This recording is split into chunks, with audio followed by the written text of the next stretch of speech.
Pai, muito obrigada, Senhor, por esse momento, pela vida dela, que aceitou o nosso convite, com tanto amor, se dedicou. Muito obrigada, Pai, estar aqui a tua serva, disposta a fazer aquilo que o Senhor tem sobre as nossas vidas. Assim te agradeço, em nome de Jesus.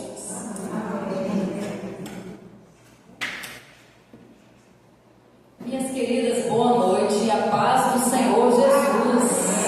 Amém. Muito bom estar aqui nesta noite, uma noite chuvosa, né? Mas estamos aqui com a graça do nosso Deus para aprender um pouquinho mais da palavra do Senhor, uma porção da palavra do Senhor. Tantas mulheres abençoadas, bonitas, né? Estão aqui. Louvo a Deus pela vida de cada um de vocês, que Deus possa estar nos abençoando, amém? Amém. E vamos lá, né? Sem mais delongas, eu queria, em primeiro lugar, nós vamos estudar essa lição de número 2, e eu queria que vocês, queria abrir, né, essa aula, esse estudo de hoje, com Provérbios, quem tiver a Bíblia aí, Provérbios, capítulo 16, versículo 24. Quem achou pode ler bem alto para mim, Provérbios capítulo 16, versículo 24. E logo após nós vamos ler aquele texto lá de Samuel, primeiro Samuel. Favo de mel são as palavras, e doce para a alma e saúde para os ossos. Alguém tem alguma versão diferente? 16 o quê? 24. Palavras agradáveis são como favo de mel, doces para a alma e medicina para o corpo. Essa tradução eu queria, as duas, né? Saúde para os ossos, saúde para o corpo. Então a palavra saudável, né? Uma palavra agradável, ela é saúde, ela é doçura para a nossa alma e saúde para o corpo. E nós vamos estudar um pouquinho sobre isso hoje, como que há um poder nas nossas palavras, como que nós vemos essa história de Davi, de Nabal, de Abigail, como que isso refletiu na vida desta família.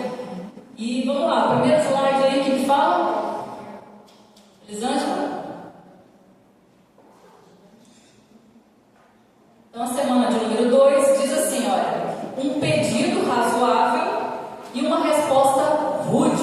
E diz assim, logo no texto inicial do nosso livro, fala assim, quando coloca sua confiança no Senhor, você é capaz de responder às pessoas difíceis com domínio próprio, graça e amor. Gente, é fácil fazer isso? Sim ou não?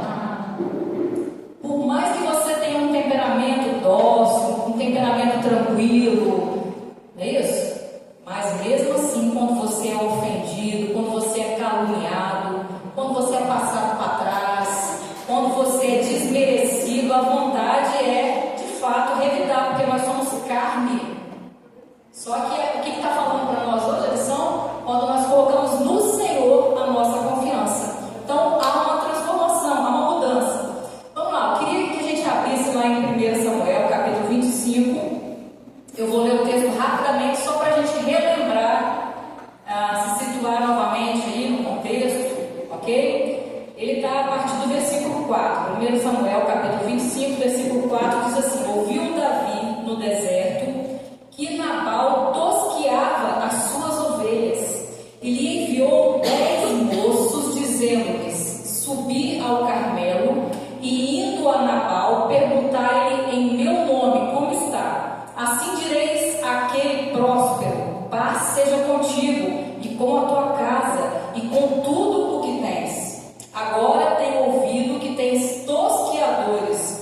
Quando os teus tosqueadores estiveram conosco, nenhum agravo lhes fizemos, nem coisa alguma lhes faltou todos os dias que estiveram no Carmelo. Pergunta aos teus moços e eles te dirão, portanto, estes moços achem graça aos teus olhos, porque viemos em boa ocasião, dá a teus servos e a Davi, teu filho, o que achares à mão. Chegando os moços de Davi e tendo falado a Nabal todas essas palavras em nome de Davi, se calaram. Respondeu Nabal aos moços de Davi, quem é Davi? de hoje está baseada nesse texto aqui. Justamente nessa resposta que Nabal deu a Davi. Vamos ler de novo, ó. Respondeu Nabal aos moços de Davi: quem é Davi? E quem é o filho de Jessé? Muitos servos há que fogem, né, do seu senhor hoje.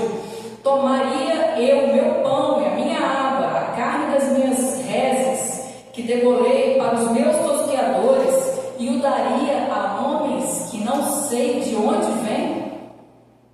Vamos até aí mesmo, tá bom? Vamos lá, próximo slide aí, Elisângela, por favor. Então, nós vemos aí, logo no início, que Nabal ele negou o pedido de Davi. Davi já havia sido prometido rei, o futuro rei de Israel. Isso? Davi já havia feito benéficos para Nabal, e a retribuição de Nabal foi essa, negou o pedido que Davi fez. E aí eu queria fazer uma pergunta para vocês, começar com essa reflexão.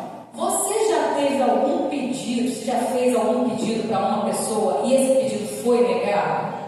Pensa direitinho, queria que você ficasse aí uns 15, até está olhando uma cara estranha aqui. Já fez algum pedido? Fez pedido para mim? Agora eu lembrei aqui, né? Oh, Jesus! Mas eu posso trocar, quer que eu troque a agenda de uma situação? Não posso. Ai, meu Deus. Vocês já fizeram algum pedido assim, importante, e esse pedido foi negado? Como que você se sentiu, gente? Como que você se sentiu quando foi negado? Talvez isso aí foi um teste, viu, Tânia? Deus testando aí você. Foi essa semana aí, sim, gente. Olha que curioso, eu tinha até esquecido disso. Por que você se sentiu assim? Por que você se sentiu dessa forma que você está pensando aí agora? Você lembra de como você se sentiu, né? Então, vamos lá. Um não te deixa irritado?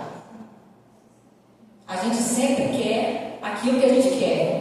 Nós somos egocêntricos, né? A gente quer as coisas do nosso jeito, na nossa hora, da nossa forma. Muitas vezes agimos assim, né? Igual aquela criança pirracenta, não, eu quero, faz isso, todo mundo tem que fazer o que eu quero. É verdade? Então, por que nós nos sentimos assim muitas vezes? Inconformados com o não? Quais são os meus gatilhos de irritabilidade? Por que eu não aceito um não? Por que eu sou tão mimada dessa forma? Isso eu falo de mim, de nós, todos nós temos isso. Todos nós, não há exceção. Ninguém gosta de ouvir um não. É verdade? Então vamos lá. Pense no que te deixa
Tem que haver coerência com aquilo que eu prego e com aquilo que eu sou, falo e faço.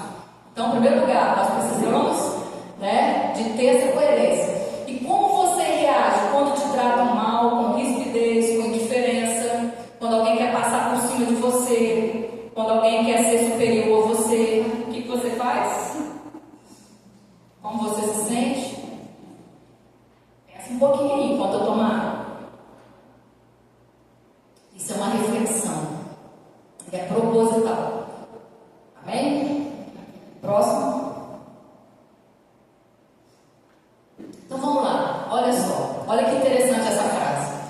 O que você sente e a forma como você reage tem mais a ver com você do que com o outro que te ofendeu ou te criticou.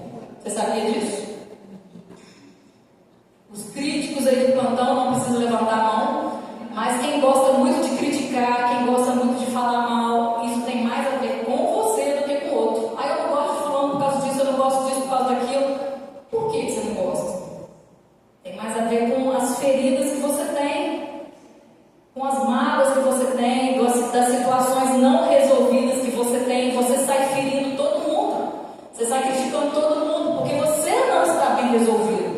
O outro está lá, vivendo a vida dele tranquilo, e você está lá amargurado, né? O mundo está preto e branco para você, está azeda, a vida está azeda. Mas por que? Isso tem muito a ver com aquilo que nós sentimos, aquilo que nós somos, as experiências que nós já tivemos, né? Feridas que foram abertas e que nós não nos deixamos muitas vezes ser curados. Então é mais fácil você criticar o outro, apontar o outro, né? Para você se sentir melhor. Critiquei o outro, agora estou me sentindo mais elevado, agora estou me sentindo melhor. Não é verdade? Muitas vezes as pessoas fazem isso. Então, você que sente dessa forma, vou ter que olhar de vez em quando atrás, porque a tela ali não está ligada, tá, gente? Então, faça essas perguntas para você mesmo. Por que eu me senti assim? Por que eu recebi uma crítica? Por que eu fui ferida? E por que eu estou sentindo essa inquietação dentro da minha alma? Essa lição ela fala muito sobre isso. Um pedido que foi negado. E a coisa tomou uma proporção tão grande, foi tomada, né? Nabal deixou aquilo entrar no coração, falou um não, Davi também deixou, os dois agiram de forma semelhante, a ponto de Davi querer matar toda a família de Nabal. Verdade? Então por que eu me sinto assim? O Senhor hoje quer nos curar. O Senhor hoje quer trazer um bálsamo na nossa alma e curar nossas feridas. A lição aqui não é só para ministrar e beleza, você vai com o conteúdo para casa, mas é para que nós possamos ser curados nessa noite. Porque quem sabe nós estamos sofrendo essas coisas e a gente não para pensar, a gente não mexe na feridinha lá, né? Deixa quieto, num compartimento bem escurinho lá de dentro da minha casa, deixa no porão, guardadinho lá, não vou mexer nisso. Mas Deus, Ele traz isso, Ele vai trazer à tona algumas situações que nós precisamos ser curados. Então, por que eu me senti assim? Que ferida é essa interna na alma que me levou a sentir o que eu estou sentindo? Né? Tem alguma coisa que às vezes inquieta a gente. Tem situações que nós vivemos, que nós passamos no dia a dia, que inquieta, traz um peso, você não sabe nem por que está sentindo aquilo. Nossa, por que eu estou sentindo isso?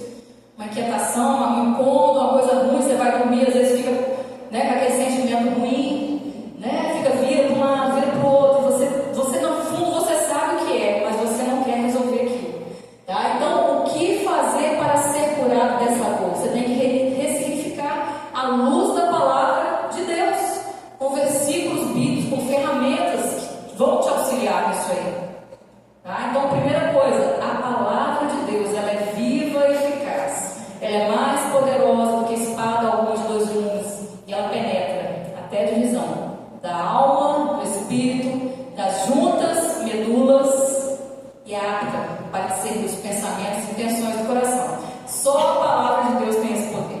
Eu não tenho esse poder, a Tânia não tem, o pastor não tem, um líder, qualquer líder que você pensar não tem, mas a palavra de Deus, ela divide aonde homem nenhum divide, a alma e o espírito, verdade? E ela nos cura, ela tem o poder. Eu tenho certeza que nós estamos aqui hoje estudando a palavra do Senhor e ela vai trazer a cura, o bálsamo que você precisa. Amém?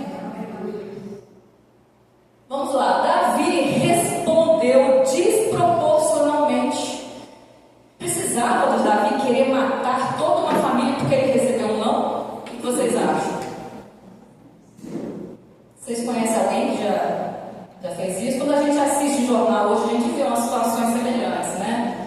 A pessoa foi fechada no trânsito, né? Ah, não me deixaram passar, não me deixaram estacionar, eu fui lá, peguei, pá, matei.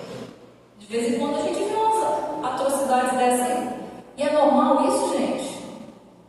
É um negócio assim que a gente fica meio assustado com as coisas dessas. Isso assusta, isso choca a gente, a nossa humanidade. Então, por que eu sinto essa ira? Por que eu sinto raiva? Por que eu brigo? Por que eu respondo? Por que eu falo mal? Por que eu penso mal? Por que eu quero revidar? Sabe por quê? Porque você está vivo. Nós estamos muito vivos ainda.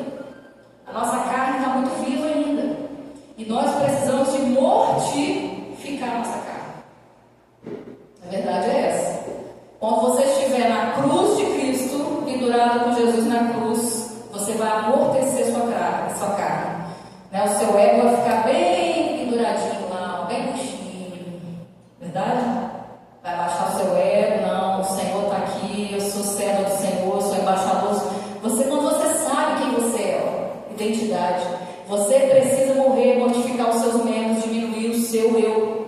É isso que nós precisamos, diminuir a nossa vontade, diminuir o nosso eu, diminuir o nosso querer, mortificar a nossa vontade, nossa carne, para que o Senhor possa brilhar em nós, né? E você precisa se autoavaliar à luz da palavra de Deus, deixar o Espírito Santo transformar a sua mente, as suas emoções, o seu coração, a sua vontade, você colocar a sua mente cativa ao Senhor.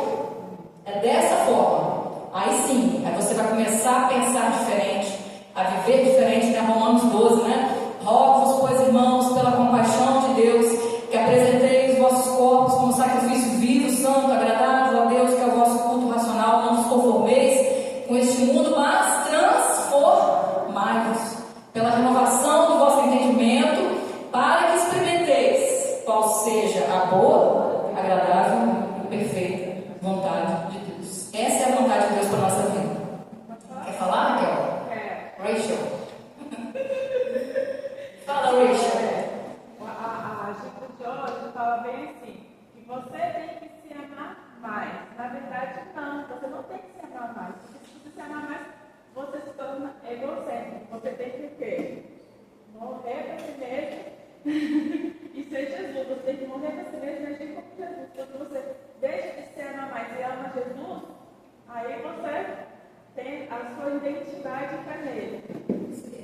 O amor próprio é algo nato, né? A Bíblia não fala para você amar a si próprio, amar o próximo como a si mesmo, porque já é tão natural a gente se amar. Quando você vê uma pessoa não se amando, é algum transtorno mental que a pessoa tem, não é normal. Porque o certo é a gente se amar. Existem os instintos, né, de preservação que a gente se protege, não é? Quando você está numa altura, você sai de perto.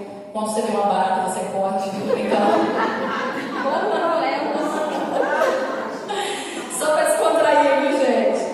Né? Então, os tipos de proteção, né? Quando você está com fome, você vai lá e procura aquela comida saudável para comer, né? Nada de batatinha frita, só uma vez ou outra, não é isso? Né, Regina? Mas isso aí, então, nós nos amamos, né? A Bíblia não fala para a gente amar a si próprio, porque isso aí é inato do ser humano. Então, o que você precisa? Você precisa conhecer a sua identidade. Precisa de saber a sua identidade. Quem você é em Cristo, a sua identidade está no Senhor, em Cristo Jesus. Não está nos modelos da internet, da televisão, aquele pessoal bombando, né, com milhares de curtidas. Não é, a sua identidade não é aqui. A sua identidade está no Senhor, como a Tânia falou aqui no início, né? Contra a essência não há concorrência. Você não precisa querer se parecer com ninguém, porque Deus colocou uma essência em cada um. Então, cada um de nós temos uma essência, Deus vai nos usar conforme nós somos. Próximo slide, que agora está correndo aqui, parece que é acelerado. Então, olha só, existem alguns fatores que influenciam, alguns gatilhos que nos influenciam nessa questão da ira, nessa questão emocional. Existe o fator físico, né, chamado físico ou fisiológico. Por exemplo, quem aí quando está com fome fica nervosa? Nossa Deus! Eu Eu vou levantar as duas mãos e os dois pés. Alguém aí, quando está com fome, não fica nervosa? Deixa eu saber quem é essa peça rara. Não fica nervosa? Você fica? Não fica? Não? Parabéns a vocês. Nesta data querida. Mas quando eu estou com sono, eu fico. Aí, ó. Fome, cansaço, sono, ou dor, uma doença, uma enfermidade. Às vezes você fica irritado, né? Nossa, não estou aguentando mais passar mal. Eu, se eu estiver passando mal, eu fico irritada.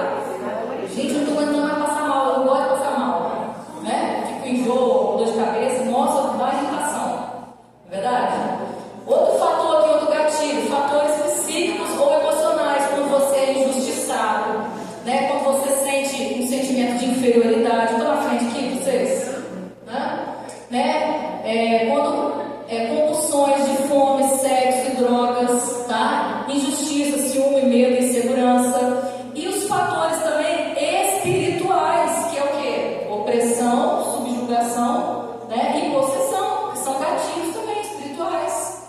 Né? Às vezes você olha a pessoa lá agitada, te caluniando, te jogando dardos inflamados, e quem está por trás ali, ou pela frente, sei lá? O inimigo. E aí você precisa de ter o discernimento. Gente, todo crente precisa buscar discernimento espiritual.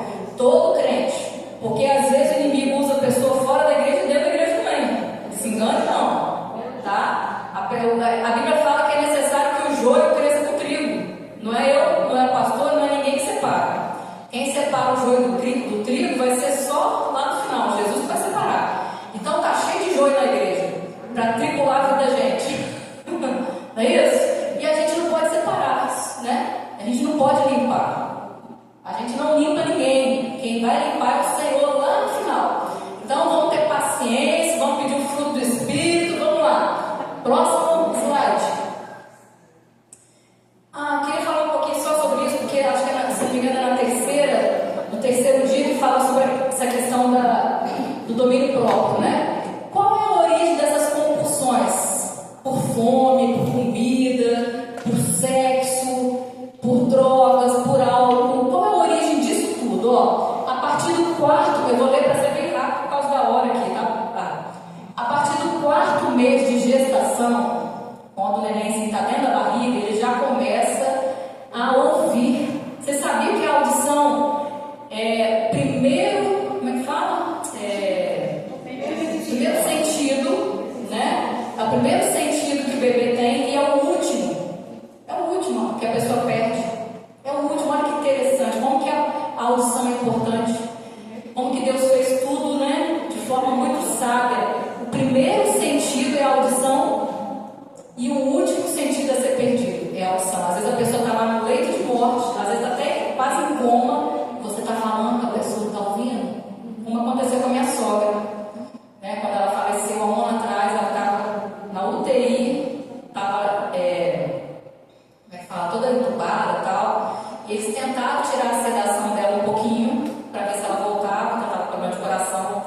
E aí eu falei com minha sogra assim: Irmã Gessé, sai logo daí, porque eu vou fazer um baião de 2 para a senhora. E ela deu um leve sorriso e ela apertou, porque ela estava com a mão dada nela, né? Ela apertou a minha mão. Não falou porque ela estava entubada. Deu um leve sorrisinho nela e ela apertou a minha mão assim. E depois, daí 2 dias, ela faleceu. Ela não conseguiu fazer o baião para ela, não saiu. Mas ela ouviu o que eu falei. Ela ouviu. Então, o último sentido é a audição, tá? Então, vamos lá. A criança, o bebê, ele assimila, dentro da barriga da mãe, ele assimila as coisas, ele se assusta se a mãe te passar com um susto, né? Começa ali a ser instalado os princípios do prazer. E após o nascimento, esse bebê vai usar os seus instintos. Lembra que nós falamos aqui sobre o instinto de preservação, né? Que é de mamar, buscar o peito da mãe, sede. O instinto é algo irracional. Você não tem que ficar pensando. É totalmente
infância, fase, né, oral, a criança está mamando ainda, e aí há aquele vazio emocional que ficou lá atrás, tá? E o indivíduo vai tentar suprir isso lá na frente, na fase adulta, com as compulsões. É aí que gera o início da compulsão, é lá na primeira fase oral.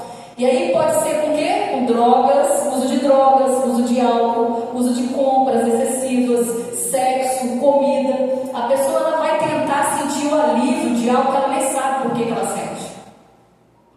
Aquele vazio, aquela pulsão acumulada, né? E a prática excessiva ocasionada pelo desprazer. Imagina bem, gente, uma criança pequenininha que a mãe ou é usuária de droga, ou a mãe trabalha fora, naquela fase de recém-nascida, ou a mãe é desligada, essas mães que não tem dom para ser mãe mesmo, e aí a neném está lá chorando, a neném chora com fome, chora 5 minutos, chora 10, e aí a criança acaba dormindo, tão cansada, ela gastou tanta energia pulsional, ela acabou dormindo, de tão cansada de chorar que ela ficou no desprazer. Aí acontece isso, daí uma semana a mãe tem que resolver alguma coisa na rua, saiu, deixou a neném com alguém e a criança está lá de novo chorando. Estou dando só um exemplo, existem milhares de exemplos, tá? De como isso acontece. Né? Então a criança vai lá, chora, dormiu de novo, distraiu com outra coisa, a babá está lá tentando distrair aquela criança, e aconteceu isso várias vezes, esse desprazer várias vezes. Isso aí ficou registrado no sistema nervoso da criança. E lá na fase adulta, esse desprazer vai ser revestido ali. Ela vai tentar achar um prazer que ficou perdido lá atrás. Ela vai, às vezes, se envolver com álcool, né? Ela vai se envolver com compulsões. Vai virar uma compulsão. A pulsão vira uma compulsão lá na frente. E aqui, nessa lição, fala sobre isso, né? Sobre essa compulsividade. Muitas vezes é uma ira que a pessoa não consegue controlar. E aí você coloca até a culpa no temperamento. A pessoa é o temperamento dela, mas não. Depois que inventou essas classificações, né, o pecado virou agora temperamento, dessa forma, né? Então, algo que é pecaminoso, que nós precisamos de colocar diante do Senhor para ser tratado em nossa vida. É muito fácil a gente colocar desculpa, é o temperamento. Fulano é assim porque ela é assim, a síndrome de Gabriela. Eu nasci assim, eu vivi assim, eu vou morrer assim, Gabriela. Tem gente que fala isso, não, eu sou assim mesmo, pronto. Esse é o meu temperamento. Mas será? Será que isso não tem mudança? Será que a gente não consegue mudar, melhorar isso em nós? Talvez essa compulsividade, colocar diante da cruz do Senhor, crucificar diante da cruz do Senhor e deixar o Senhor entrar nos pontos mais escuros da nossa alma, nos corredores mais sombrios, né? Naqueles quartos fechados, né? E transformar, trazer luz ali para essas áreas. Será que nós não conseguimos? Vai lá, próximo slide. Aqui fala sobre o domínio próprio. Efésios capítulo 5, versículo 9 e 10 fala sobre o fruto do Espírito. Eu queria convidar vocês a ler sobre o fruto do Espírito, que tem várias características. Vamos lá? Amor, alegria, paz, longanimidade, benignidade, bondade, fé, mansidão, domínio próprio. Amém? Amém. Vocês percebem que esse fruto do Espírito tem muito a ver com o trato, né? A forma como nós tratamos as pessoas. Bondade. Você trata as pessoas com bondade? Você trata as pessoas com misericórdia? Será que eu trato as pessoas com mansidão? O fruto do Espírito é a palavra de Deus que está sendo falada aqui. Não é eu que estou falando, não é a palavra minha. É o fruto do Espírito que todo crente deve ter. Se não tem, deve buscar. Mansidão, domínio próprio, amor, longanimidade, paz, temperança, mansidão, alegria. Tudo isso aí são características, né, que remetem a um tratamento com o próximo. Então é necessário nós buscarmos esse fruto do Espírito lá de Efésios capítulo 5. Próximo slide. O que é a raiva, a ira, a falta de perdão e a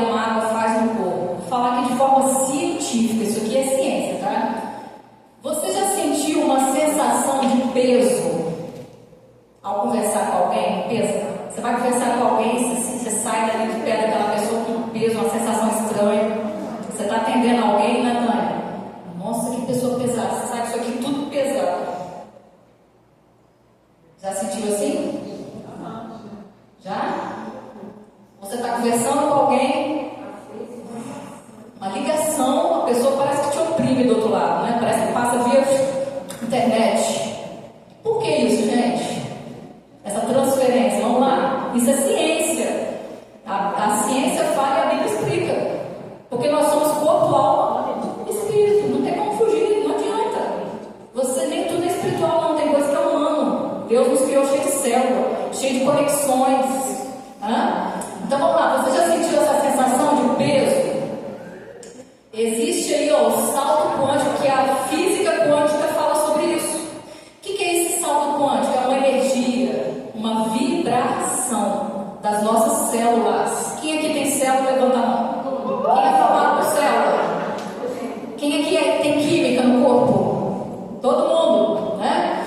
Então, essas moléculas aí, vibrando, saltando, elas vão até o núcleo da sua célula. Elas vão de fora, elas vão saltando, assim que funciona a membrana celular, né? Ela vai saltando de fora para dentro, levando informações para dentro da célula. Vai levando informação para dentro da célula.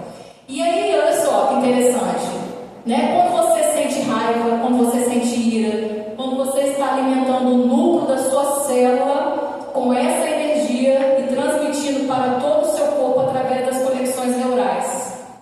Ou seja, você vai emanar essa energia para também os que estiverem ao seu redor. Pessoas alegres alegram o ambiente e vice-versa.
Ok? Então a pergunta é: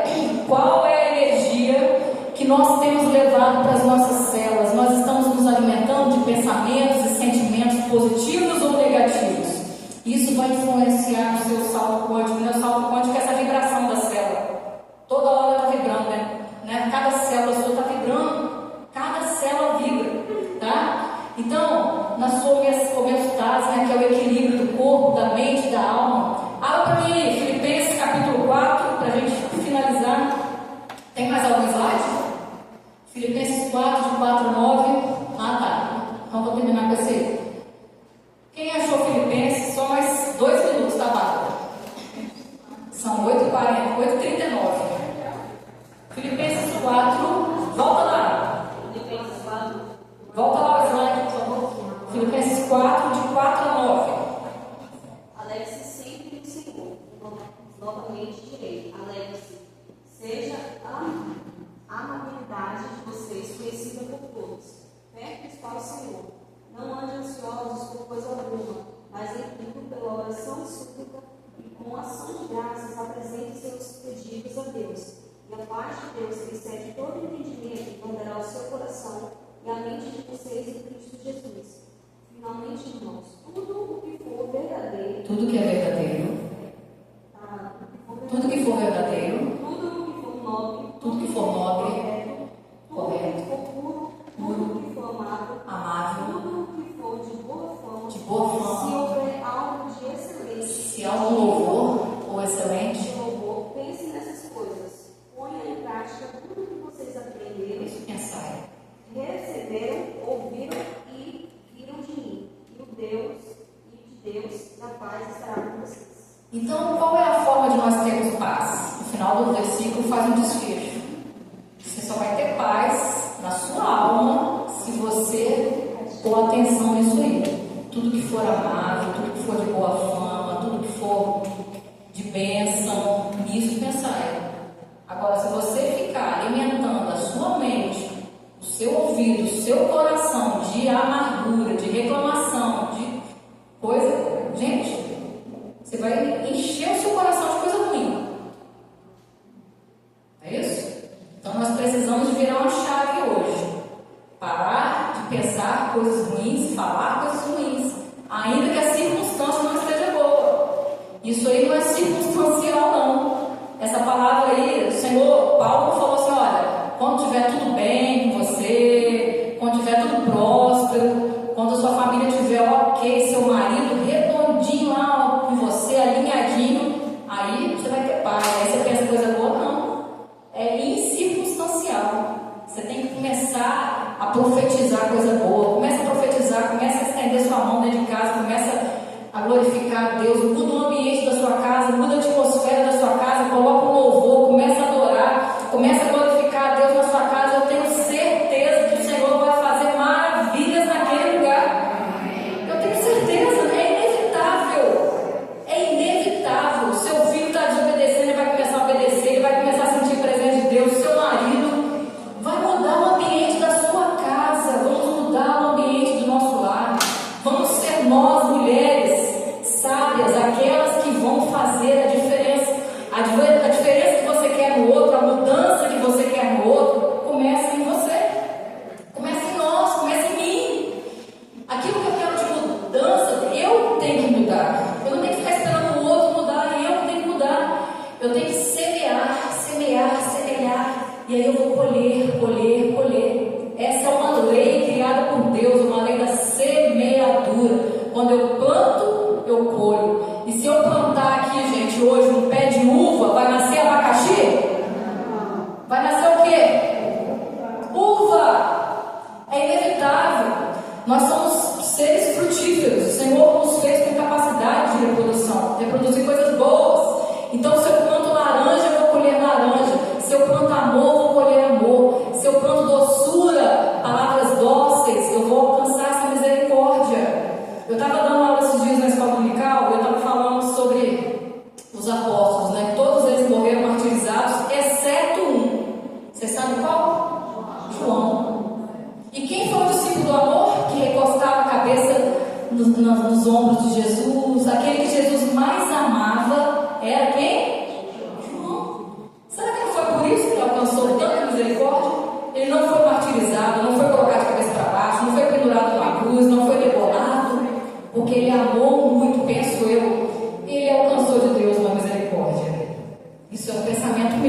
Não é uma doutrina bíblica, tá? Já falo logo aqui para não falar, a Anne falou isso, é uma heresia, né?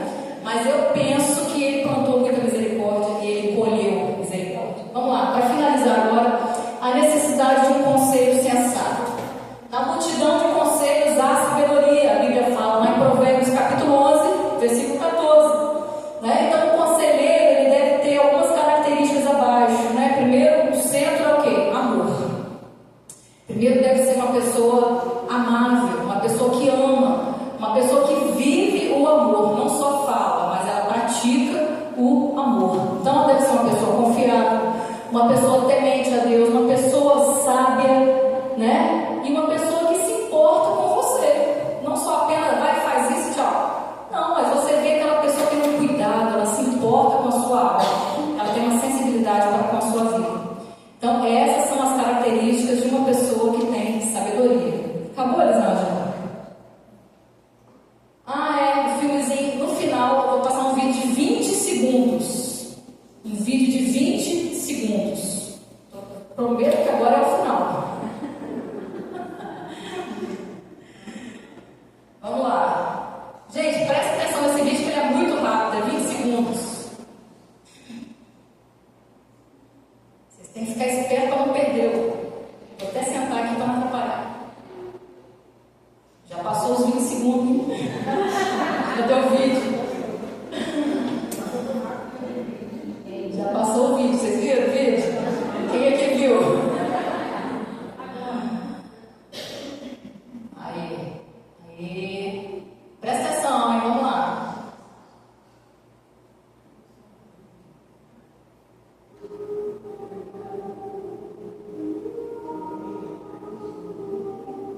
O menino chutou o carro, o menino ganhou do pai, né? Chutou o carrinho, chutou o presente, o pai foi. Coloca de novo, Elisandra, ó, presta atenção, de novo, hein? Vai lá. O pai escapou o olho do menino, chegou a doer o pezinho dele, que ele chutou com força.